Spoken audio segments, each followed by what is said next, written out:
In the summer of 2014, a tiny free download appeared on the PlayStation Store, made by a studio nobody had ever heard of. No hype, no marketing, no big name attached. Millions of people booted it up, expecting a weird little horror experiment, and instead, they stumbled straight into one of the most important games of the entire decade without even knowing it. And then, less than a year later, that game was gone. Not delayed, not quietly shelved. Erased on purpose, in a way the industry had never really seen before. This is the story of Silent Hills, or PT, the game we almost got. It's a story with 3 threads, and each one is wilder than the last. There's the teaser that disguised itself so well that players didn't realize who made it or what it really was. There's the final puzzle, so impossible that it took the entire internet, working together across every time zone on Earth, to even understand what the game was asking. And there's the corporate war behind the scenes that took one of the most anticipated horror games ever made and wiped it off the map.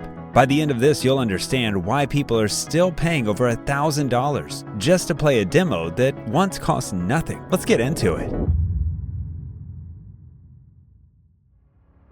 It starts on August 12, 2014.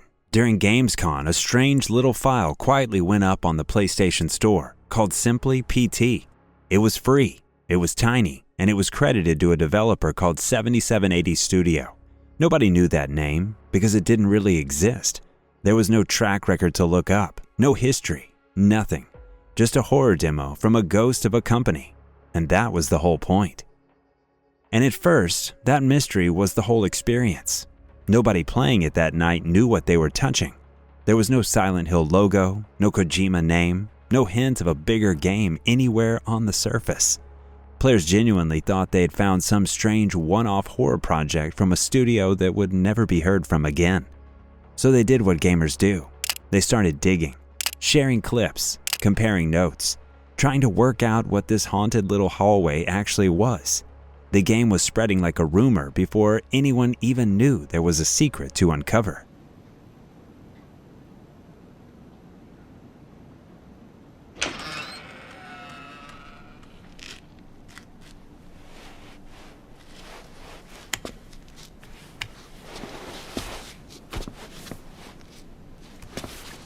You boot it up, and you wake on the floor of a dim suburban home. You stand, you walk down a short L-shaped hallway lined with family photos and a ticking clock. We regret to report that 2 days earlier, this brutal gathered at home on Sunday afternoon. The day of the crime, the father went to the trunk of his car. Good sense to hide in the bathroom, but reports suggest he lured her out by telling her it was just a game. The perpetrators were fathers.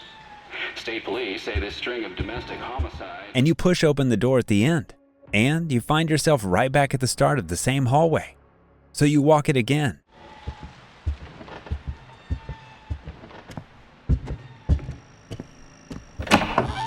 And again.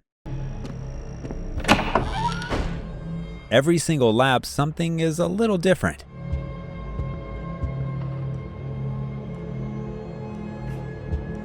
A door that was locked is now open.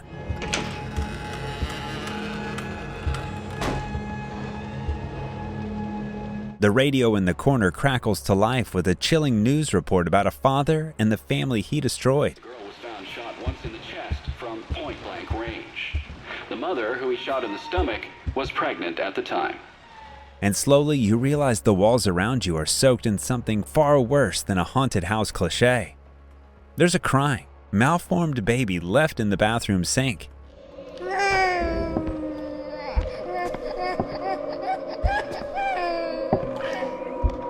There's a woman's voice coming from a paper bag.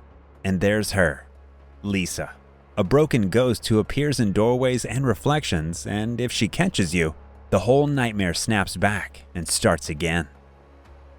What made PT so terrifying wasn't gore or monsters jumping out at you. It was restraint. You could only walk and look. You had no weapon, no way to fight back. Nothing to do but move forward into a house that clearly did not want you there. The fear came from anticipation, from that gut feeling that something was standing just behind you in a hallway you'd already walked 10 times. People were genuinely too scared to keep playing, and they couldn't stop talking about it. And the deeper you went, the more the house seemed to know you were there. The loop stopped being subtle. A refrigerator hung from the ceiling, dripping. The walls bent at angles that made your stomach turn. Messages began appearing, scrawling into the world around you, riddles more than warnings, and one of them burned itself into the memory of everyone who saw it. The only me is me. Are you sure the only you is you? I walked. I could do nothing but walk. And then I saw me walking in front of myself. But it wasn't really me. Watch out. The gap in the door. It's a separate reality. The only me is me. Are you sure the only you is you? It's the kind of line that sounds like nonsense until 3 a.m. when you're alone with it, and it slowly starts to feel like a threat aimed right at you. That baby in the sink would whisper instructions. The photos on the walls rearranged themselves the moment you looked away. Nothing in this house stayed still, and nothing in it was on your side. But here's the first thing hiding in plain sight, and it's the kind of detail that makes you love how this game was built. The fake studio name, 7780 Studio, wasn't random at all. 7,780 is roughly the size in square kilometers of Shizuoka Prefecture in Japan, and the name of that region can be read as Quiet Hills. Quiet Hills? Silent Hill? The biggest clue about what this game truly was had been sitting right there in the developer's name from the very first second, and almost nobody caught it. The whole thing was a puzzle wrapped inside a puzzle, and we'll come back to just how deep that rabbit hole goes, because here's where it gets even better. Hideo Kojima, the master behind Metal Gear, designed the ending puzzle to be so cryptic that he expected it to take players about a week to crack. Instead, the internet tore it open in a matter of hours, and how they did it is a saga all on its own that we'll get to in a minute. When someone finally reached the true end, the demo dropped its mask, a trailer played, and the screen gave you a title, Silent Hills.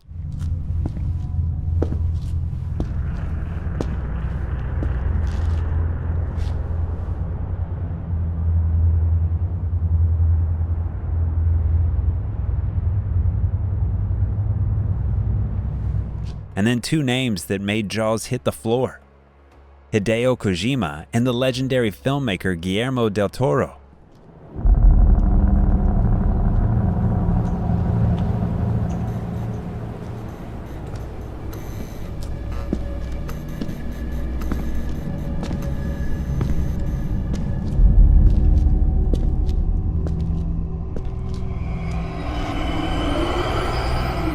And then a face you knew instantly, Norman Reedus, fresh off The Walking Dead, cast as the star.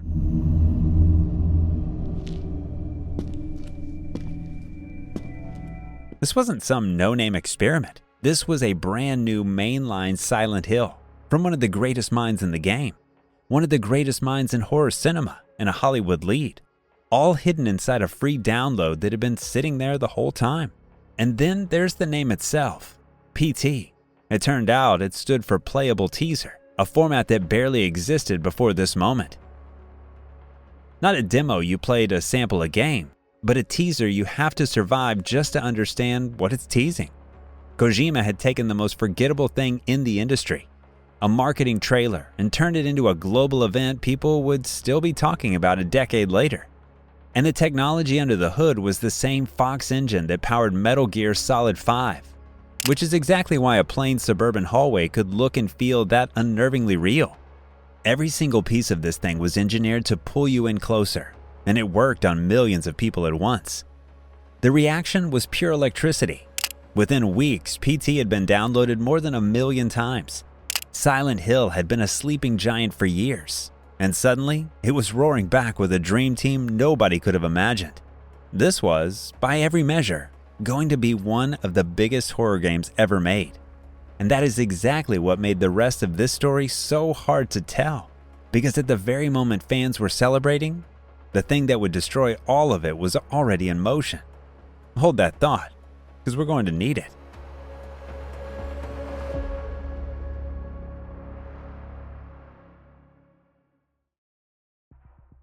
Before we get to how it all fell apart, we have to talk about the puzzle, because it might be the single strangest thing about this whole saga. Reaching the ending of PT wasn't hard in the way games are usually hard. It was hard in a way that made people question whether the game was even finished, whether it was broken, or whether it was quietly toying with the entire planet at once. Here's the setup. After walking the looping hallway over and over and surviving everything the house throws at you, you reach a final stretch where the game just stops guiding you. Players eventually pieced together the broad strokes of what was needed. A clock had to chime.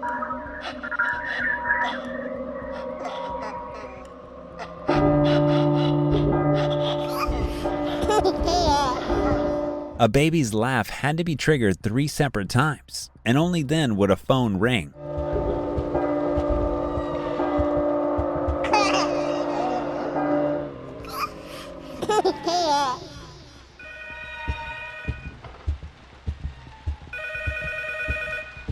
And that ringing phone was your ticket out.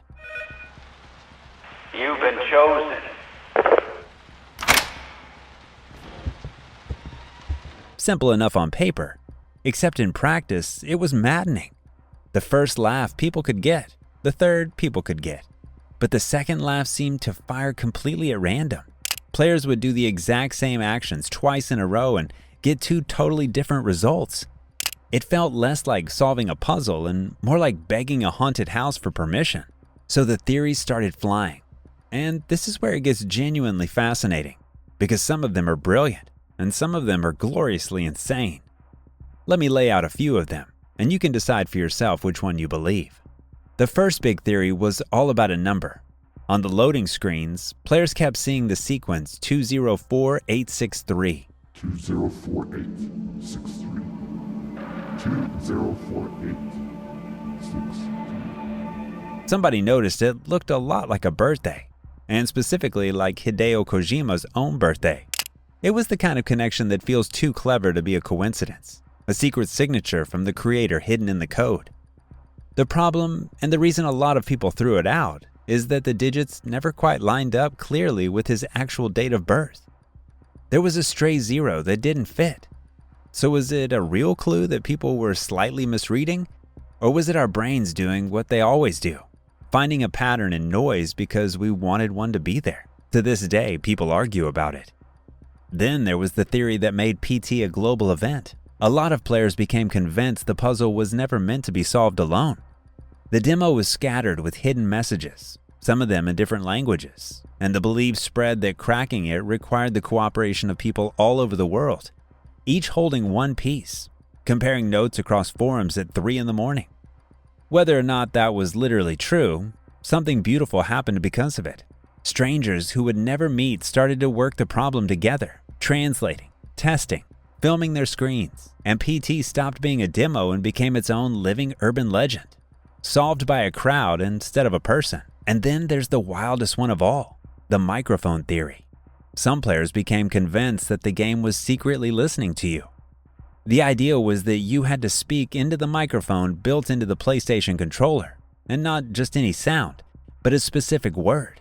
One wildly shared solution claimed you had to translate the hidden messages into instructions, connect them to those loading screen numbers, and then whisper a name into the controller at the exact moment it buzzed in your hands. The name people landed on came from old religious texts about fallen angels. Picture that for a second. A grown adult, alone in a dark room at night, terrified out of their mind, leaning down to quietly speak the name of a fallen angel into a game controller and praying the phone would finally ring. And the truly unsettling part is that some people swore it worked, over and over, dozens of times in a row. Other players were convinced the house was reacting to them in even smaller, stranger ways. Some swore you had to stand completely still and stay totally silent, that the game could somehow sense movement and would refuse to go on if you so much as fidgeted. Other players counted their footsteps like a ritual, certain the exact number of paces was the key. People live streamed their attempts for hours on end, entire audiences watching one terrified player test theory after theory in real time. And here's the truly maddening part.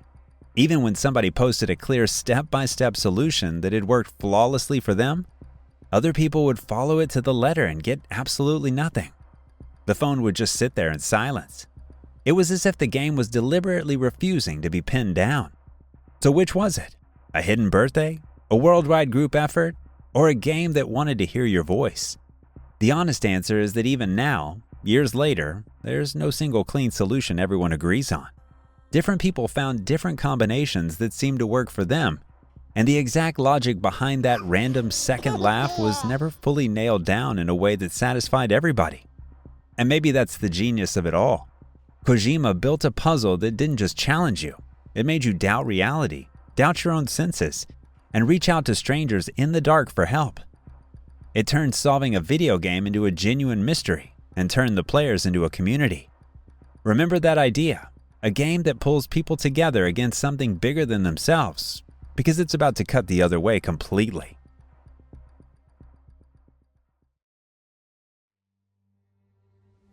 Because for all the magic, all the hype, all the millions of downloads and the dream team and the puzzle that united the internet, Silent Hills was already living on borrowed time.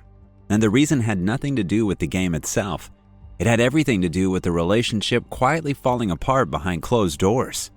While the world was celebrating PT, the bond between Hideo Kojima and Konami, the company he had made famous and that had made him famous, was breaking down.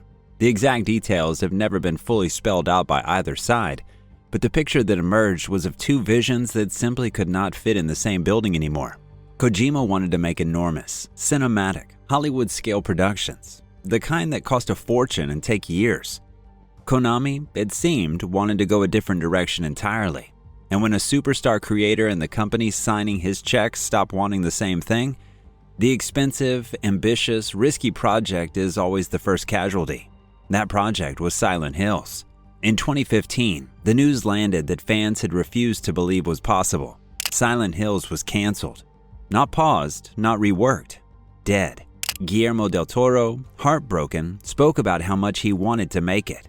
Norman Reedus talked openly about how gutted he was to see it collapse.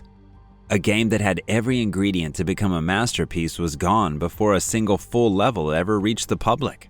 Fans refused to accept it quietly. Petitions to save the project appeared almost overnight and pulled in tens of thousands of signatures, begging Konami to reverse course or hand the game to somebody who would actually finish it.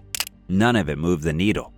The decision had been made somewhere far above the players, in rooms they would never see, for reasons they would never be told. But canceling it wasn't enough. What happened next is the part that still makes people angry, and it's why this story is different from every other canceled game. Konami went back and pulled PT itself off the PlayStation Store, and they didn't just stop new people from downloading it. They made it so that even if you had already downloaded it once, in many cases you could never install it again. A developer close to the situation later describing just how unusual this was, saying it was the first time Sony had ever been asked to do something like it, that it required special engineering just to make a free file this difficult to ever recover. Years later, when the PlayStation 5 arrived, Konami made sure PT couldn't even be carried over from an old console to a new one. They didn't just cancel the game, they tried to make the teaser vanish from history. Because PT couldn't be re-downloaded, the only way left to play it was to find a physical PlayStation 4 that had still had it installed and had never been wiped. So that's exactly what people started hunting for. Consoles with PT still on the hard drive began selling on eBay for over $1,000, sometimes far more. A free demo, something that had literally cost nothing months earlier, had become one of the most valuable pieces of software on the planet, purely because a company tried to erase it. eBay eventually had to step in and pull some of the listings. Think about that. The more Konami tried to bury it, the more precious it became. The feud didn't end there. It got uglier in public. Konami began scrubbing Kojima's name from his own work, quietly removing the familiar "A Hideo Kojima Game" branding from Metal Gear Solid 5. And when Kojima's own game later won awards, he wasn't even allowed to show up and accept them. Reports came out that Konami lawyers had blocked him from attending the industry's biggest award show to collect a trophy for a game he had poured his life into. By the end of 2015, Kojima was gone from Konami entirely, walking away from the company he defined for decades. And yet, this is where the story finds its light, because Kojima didn't disappear. He rebuilt his studio as an independent company, free at last to make exactly what he wanted. And when he did, he brought his friends with him. Norman Reedus became the star of his next game, Death Stranding. Guillermo del Toro appeared in it too. The dream team that Konami tore apart quietly reassembled somewhere new and made something strange and beautiful together anyway, almost like finishing a family portrait that had been ripped in half. Silent Hills never came back, but the people behind it found each other again on the other side. And the ghost of PT never really left either. You can see its DNA everywhere now, in the first-person dread of Resident Evil 7, in games like Layers of Fear and Visage, in an entire generation of horror built on the simple, terrifying idea of a hallway that won't let you leave. Fans kept rebuilding it too, remaking PT from scratch on PCs and virtual reality and other games engines, and Konami kept shutting them down. One of those fan remakes was made by a 17-year-old, and the studio's response was almost poetically strange. They stopped his project, and then they offered him an internship. Even the people trying to bury PT couldn't help admiring it, and the ache never really faded. Other studios tried to fill the hole that PT left behind. One of the most promising, a game called Allison Road, was built by a small team openly inspired by what Kojima had done. And for a while, it genuinely looked like it might become the successor fans were so desperate for. Then it too was canceled, almost as if the entire idea carried a curse. Years later, Silent Hill itself finally clawed its way back to life with fresh games and a full remake. And every single time it did, the same quiet thought echoed through the community. All of this is wonderful, but it still isn't the one we lost. This is how deep a mark a free teaser managed to leave. It quietly set the standard for an entire series' future from beyond the grave. So here's the thought worth carrying out of all this. The most influential horror game of its generation is one that almost nobody is legally allowed to play. It was never even a full game, just a teaser, and yet it outlived the very thing it was teasing, haunting the industry long after the masterpiece behind it was buried.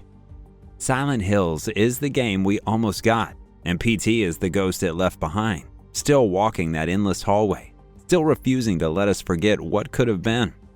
And maybe that's the most fitting ending a horror story like this could ever have. The game about a house you can never escape became the game the industry can never quite let go of.